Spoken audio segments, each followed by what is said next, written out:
listening to the Project Management Podcast. We bring project management topics to beginners and experts. Find us on the web at pmpodcast.blogspot.com or send your emails to pmpodcast@gmail.com. Hello and welcome to the second show.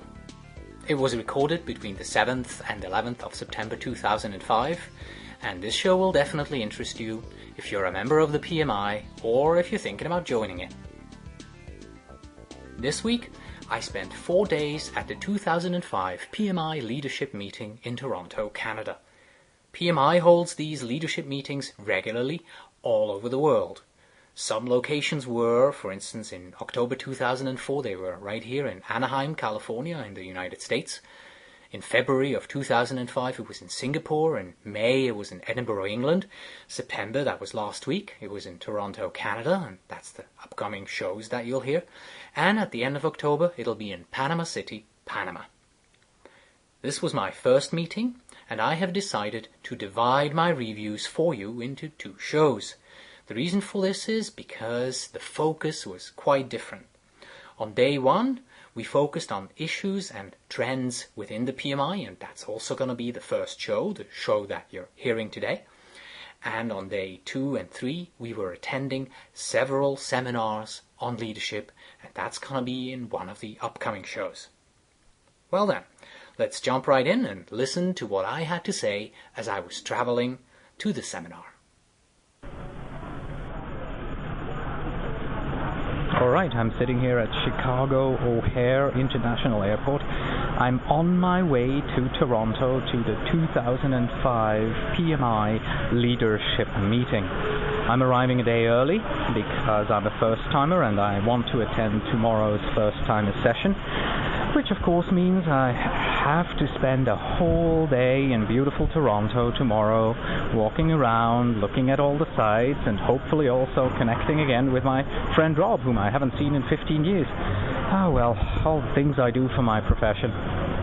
As always, I prepared very little. Whenever I go to a seminar, I select a seminar, I generally know what it's all about, and I do very little before I actually depart. Then I print out, in this case, 50 pages from the website, and I read through these pages as I journey to wherever I need to go.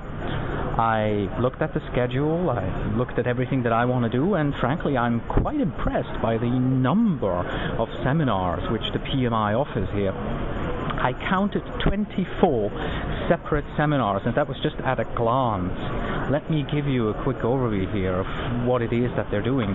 First of all, there is the Association Governance Track. The Association Governance Track has seminars in it like the building of a knowledge center, getting industry leaders on board, and the theme that goes throughout all of the tracks, volunteers, our most valuable resource. The next track is the PMI Institutional Knowledge Track, where you can learn about generational differences and professional society participation, research program, past, present and future, and then there is also obtaining and sustaining volunteers. So once again, we talk about volunteers here. And finally, the individual leadership development. Again, they have one of the seminars in that track is Leadership Fundamentals for Volunteer Leaders. Overview of the 7 habits of highly effective people is an interesting topic. And then there is Perfecting Public Speaking Skills, which I doubt they can do on Friday morning from 8:30 to 9:30, but at least it's a start. So I'm looking forward to 3 days, fun-filled learning 3 days, which I'm sure the PMI can pull off with their years of experience in organizing such seminars. I used my iPod to make this recording, and as you can probably tell, the sound quality of an iPod is not all too great. I hope, however, that you could at least tell how excited and how motivated I was to attend this meeting.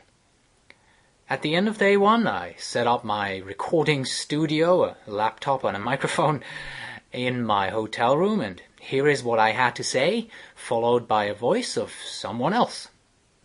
It is the end of day 0 at the PMI Leadership Seminar 2005 here in Toronto, and not much happened really today in terms of project management. So let me start with last night. I went out to dinner with Glenn Fujimoto, who is the chair-elect of the chapter Project Management Institute of Orange County, where I am the programs director. We sat in a seafood restaurant and we talked for 2.5, maybe 3 hours. And among other things, we spoke about the implementation of the Agile software development methodology at his company. If you don't know Agile, let me tell you from what I learned yesterday, it is quite different from anything that I have ever done in terms of software development. I have asked Glenn if he would be open to having an interview here on the Project Management Podcast. He said, sure. So you can look forward to that. Today, I enjoyed Toronto. I went up to the CN Tower. I stood on their glass floor, which is 342 meters in the air, and there was nothing below me but a piece of glass, which was quite interesting.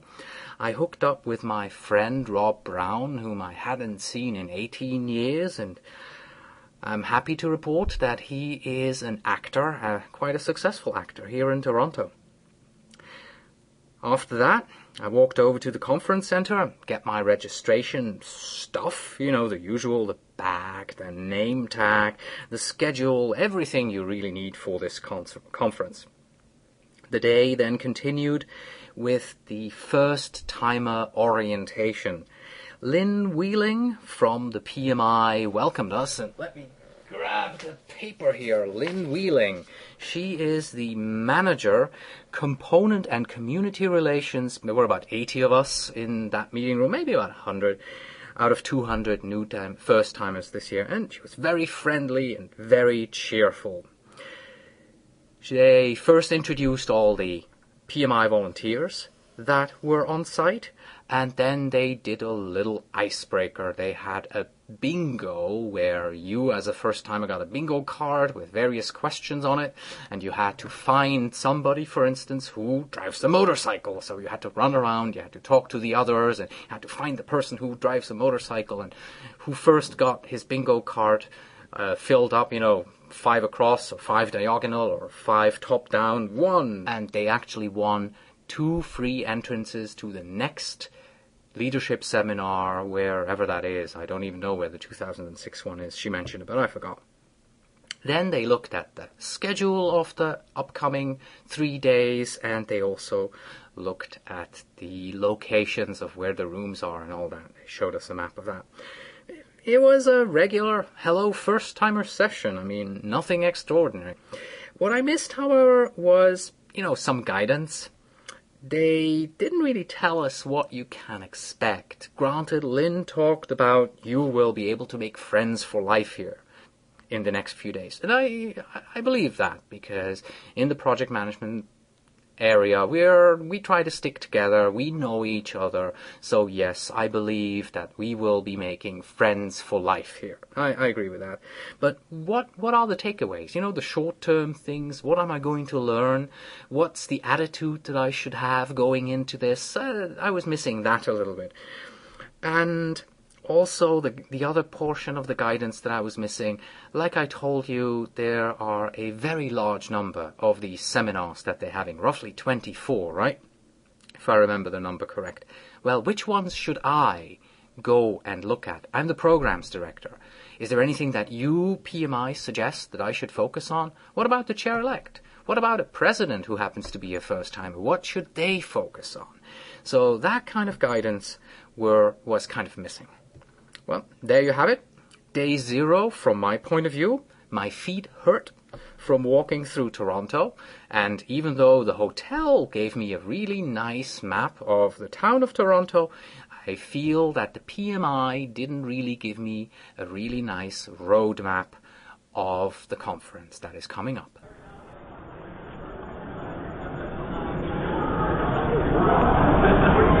My name is Rosemary Tyler.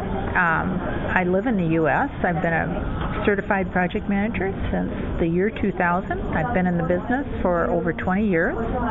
And my personal motto is I can, I will, I must I shall. And how can people contact the Women in Project Management SIG? I'm very active in Women Project Management SIG, and they can contact us at our website, www.wipmsig.org. The next day I got up at 6 o'clock, headed up to the conference center where I had a full day of seminars ahead of me. What I didn't know or didn't realize at that time, however, is it wasn't really seminars. Instead, it was discussions about issues and trends in PMI. Here's what I had to say at the end of the day. At the end of day one here at the PMI leadership meeting in Toronto, I feel pretty exhausted. It was a full day of lots of discussions and listening and learning, and I would like to give you a brief overview of what happened today. Of course, it all started with the usual opening ceremonies, and Lynn Wheeling, whom I've met yesterday at the first timers orientation, started the day off, and she's absolutely excellent at working a crowd. She really did a fine job. And she spoke again that during this meeting, your focus should be on networking and on meaningful dialogue. So that was a nice opening. And she then handed it over to, shall we call him the keynote speaker? His name was Mark Adams. He is a former NBA basketball coach. And I have to admit, Mark did his homework. As an NBA basketball coach, former, he knew what project management was all about, or at least he winged it very nicely. He had also been in the private industry, so he knew about project management and he was able to relate to it. He talked a lot about coaching, of course, and he said that the biggest role of a coach is the one-on-one coaching. And he made it quite clear to us, folks, a team meeting is not coaching. It does not count as coaching. If you're coaching somebody, that's a one-on-one thing. You don't just do that during a team meeting. He talked about his friend Josie Miller. His friend Josie Miller is Amish. For those of you who don't know, Amish is a religious group here in the United States, and they live very simply, and when an Amish needs a new barn, well, everybody in the area comes together, chips in, and they put up that barn in 9 hours. And Josie Miller is the, project manager among the Amish who put up that barn. It takes him 3 weeks to prepare. And he talked about what Josie does. And Josie focuses on the team. He focuses on the talents that he has available. Not everybody is a carpenter, so where do I put the real carpenters? Where do I put the grunts? And he makes sure that he puts the right people into the right place. Oh, yes. And even though they're Amish, they think about profit. They think, is this a profitable undertaking? Do we really want to do this? Mark also talked about the fact that what is the most important thing that you need in project management. And of course, as a coach, he said talent. When he was coaching the worst team in the United States versus one of the top 25 teams in the United States, the only difference was talent. Man, he was so much smarter and better when he had talented people on his team. Well, so that means to all of us out there as project managers, find the right talent for the team. So that's my takeaway there for the opening ceremonies that we had this morning. We then moved on and we split up into the various regions. PMI splits the world into, I believe, 14 regions, and my chapter is in region 7. And we got together and the meeting was facilitated by Maria McHolland. PMI asked us today to look at 3 topics, and by the way, that's why the day was dubbed the Issues Day, because they were really wanting us to dig deep and talk about the issues and identify issues both in the morning and the afternoon. So they wanted us to, number 1, identify and discuss trends. Number 2, find out what opportunities and challenges these trends represent. And number 3, then, identify gaps where we, as components, need help. The whole thing started out with quite a bit of backslapping there. Maria was talking about all the great things that each chapter did, and we gave ourselves a nice big round of applause. The various trends that we, in our region, came up with more or less boiled down to 2 words: value proposition. That was the number one thing that I kept hearing again and again today. What is the value of being a PMI member? What is the value of participating as a volunteer in PMI? So that came back again and again. We also talked about the delusion of the title project manager. Look around you in your companies. If they stick somebody in a position and they don't really know what to call him, what will they call him or her? Exactly. They will call him a project manager. So it seems almost like the title project manager is being watered down somehow. And we felt that there needs to be some possibly standardization, some better definition as to what project manager is and what a project manager does, and we have to get it out there to people.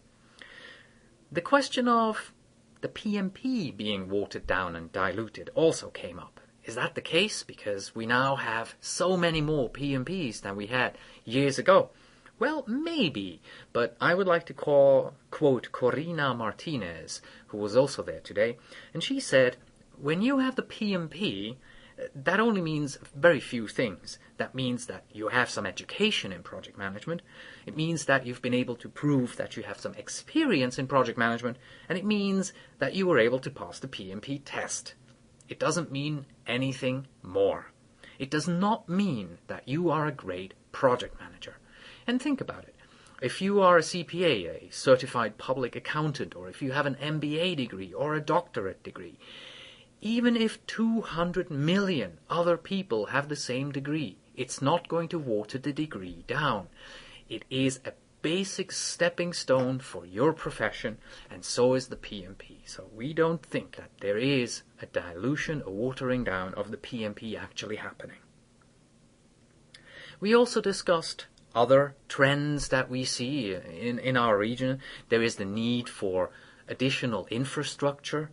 Some of our region components actually look at outsourcing bookkeeping, outsourcing the website, just to have better, more solid infrastructure right there. And we discussed the need for community outreach, to talk more to vendors, to talk more to local governments, to companies in our area. Go out there, bring them in, bring project management to them, get them out as your sponsors. You have to be involved in your community in order to make project management more understood, better understood. After the breakout sessions in the 14 regions, we got back together, and here are a few other trends that the other regions came up with. One was very good because I enjoyed that. It proved that we are doing the right thing in our chapter, and that was the need for advanced training opportunities. As you know, once you become a PMP, you need to keep it going because every 3 years you have to have 60 professional development units, PDUs. And how do you get that? Well, you want to get trained, but you don't want to take yet another project management beginners seminar just so that you get 1 or 2 of those PDUs. You want to have advanced training. And this is what people are looking for. And I will be talking about how to deliver advanced training in an upcoming podcast anyway. Because our chapter did it and I have done it for a whole year, so I have some best practices there to share with you. Demographics. It was good to note that our chapter is not the only one. There are many, many more IT professionals now in the chapters, and we are very much looking for ways not to lose the other industries. I mean, there is construction out there, there is manufacturing out there. We have to keep these people interested in project management, in helping us in our local chapters to keep project management going. the growth. If you've looked at the numbers of the PMI lately, it's skyrocketing. Membership is soaring, and that is an enormous strain on all the chapters. And then, of course, there is the PMP that has grown enormously. So the acceptance has grown of the certification, and the requirement to actually, you have to have a PMP to even apply for this position has grown. So that's a trend that everybody sees. Asia and Europe, they reported that the trend that they need is to have more integration of the cultural differences and local flavors into project management. And me coming from Switzerland, I can understand what they are talking about, because project management here in the United States is definitely different from what I was used to back in Switzerland. Branding consistency was something else that was talked about. Think about it. People move around the globe these days. And when you move from a chapter in Switzerland to a chapter in Orange County, California, well, you won't recognize it anymore. Everything is different. Everything is done differently. So there should be some kind of a branding consistency. Not just for folks like me, also for global companies. You have international companies that are supporting the PMI. And if there is not a global brand, a logo recognition somehow that everybody, every chapter kind of adheres to, then it's difficult for these companies to realize, hey, we're supporting the same group here. We're still on track with what we're doing. The Asian region also spoke, and by the way, the Asian region comprises 1/3 of the world's population. And the interesting thing that she mentioned was that the PMI in the Asian region grew with IT. And now they're actually embracing the other industries. So they are now bringing in construction and bringing in manufacturing, quite different than what the PMI actually started out on. It started out in construction manufacturing, and now it looks like IT is taking over the PMI world. And the final one I would like to tell you about here is from the Caribbean and South America. They talked about the fact that they are in places where sometimes natural catastrophes hit. So what do you do as a chapter? What do you do as a business continuity plan? What if your town is struck? How do you bring the chapter back up? So they are looking for some help in that region. And also, they need some more help with bringing job opportunities to their members there. So that was the morning session from 9:30 to 11:30 about the component leader learning and sharing by region. We then moved on, and in the afternoon, once again, we talked about issues, and this time we broke up into the component learning and sharing by size. So we broke up into various size groups. My chapter at this point has roughly 1,500 members, but I joined the 2,000 member group because we expect to be there quite quickly. And what happened, the two gentlemen, unfortunately I didn't make a note of their names, the two gentlemen who led this session, they first showed us the results of the component maturity assessment. This was a survey which was presented to all the components worldwide by the CS-MAG, the Component Services Member Advisory Group. That's a mouthful, CS-MAG. And they showed us the results of this. Now this was quite a different and interesting session because everything that they showed was challenged. The validity of the questions that were asked were challenged. The results were challenged. The interpretations were challenged. It was quite astounding for me as a newcomer to see that. And a tip of the hat to the two gentlemen who facilitated this meeting, they kept their cool. They gave very good, calm responses. They considered that they suddenly found themselves in the defensive, and they handled this situation very, very well. I learned later on that the other meetings were quite similar, that even the same kind of responses came, that even the statistical validity was questioned, so everything, it seems to point all into the same direction here. I'm not going to go into the details of this meeting as much as I did before. Instead, I have the following two comments. some people take this far too seriously. You might believe after this session here with the 2,000 and more member chapters that this is some people's real job. And for me as a first-timer, it was quite off-putting. And I believe that it was the same for others too, because after we had a breakout session and came back, the room was half empty. And people left because they probably didn't want to be in this Slayer fest as it was. So folks, learn to relax a little. This is not your whole life. Second, the intensity of these reactions and the discussions, however, showed that there is quite clearly a dissatisfaction with PMI out in the components. And there is a definite need of a way, a structured, a clear way in which this dissatisfaction from the components is gathered, aggregated, and then presented to the PMI. And then the PMI has to listen and it has to take action. This is what I have taken from this particular session. Next, the day ended with the graduation of this year's class of the Leadership Institute. The Leadership Institute is now in its 4th year. It's a 4-year-old training initiative by the PMI, and each year 25 volunteers from the PMI volunteers are chosen to attend this PMI Leadership Institute. We had a couple of opening speeches by Luis Merken, the PMI chair, and by the PMI CEO, Gregory Balestrero. Of course, both of them focused on the benefits of the Leadership Institute. And then Gregory Balestrero continued to introduce the next level of the PMI Leadership Institute. It is now going to become PMI Learn. From what I was able to gather from the very short presentation that he made, I may have to revise this statement at a later point when it's really out there and we can all read up on it.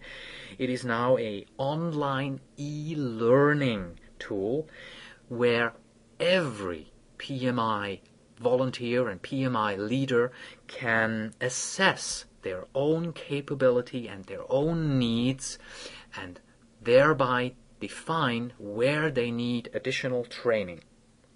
My hope really is that the PMI was able to capture the best, the top of what these 4 years of the Leadership Institute has given them, and that they were able to translate this into this new PMI Learn. I'm happy, of course, to report that Christine Munson, my boss, has graduated today from this Leadership Institute, and I'm also happy to report that Cornelius Vonk, yes, a gentleman who shares my first name, from Holland he is, I believe, that he has also graduated from the Leadership Institute today, and that he had the guts to wear a red jacket. Exactly the same thing that I would have done. I would have graduated with a red jacket. So that was good to see. I would like to end this first day with a quote from Peter Monkhouse, and he said, "I try to add value every day in everything I do." I believe if we can all do this as PMI leaders and PMI volunteers, then we can take the PMI to the next level.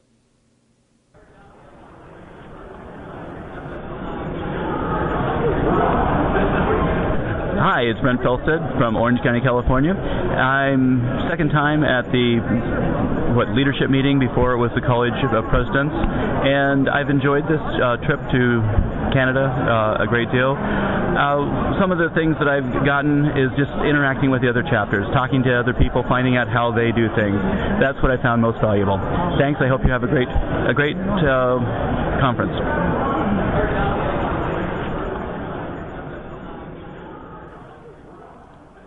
In the 2 days following the recording of the review you just heard, I spoke to many people at the meeting about their opinion of Day 1.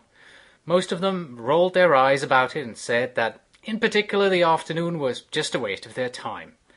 The PMI should never have presented the results of the survey at this early stage, and that the PMI should instead have let us discuss the, quote, real, unquote, issues that components face today.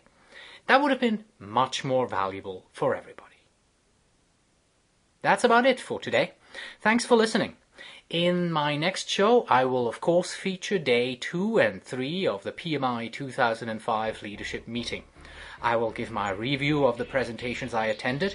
I will share the gold nuggets I found in these seminars with you. You will hear more voices from other people, and I will give my overall verdict. As always, you can find us on the web at pmpodcast.blogspot.com or send your emails to pmpodcast@gmail.com. And finally, we have this. Good project management is not so much knowing what to do and when to do it, as knowing what excuses to give and when to give them. With that, think about volunteering for your local chapter. Until next time.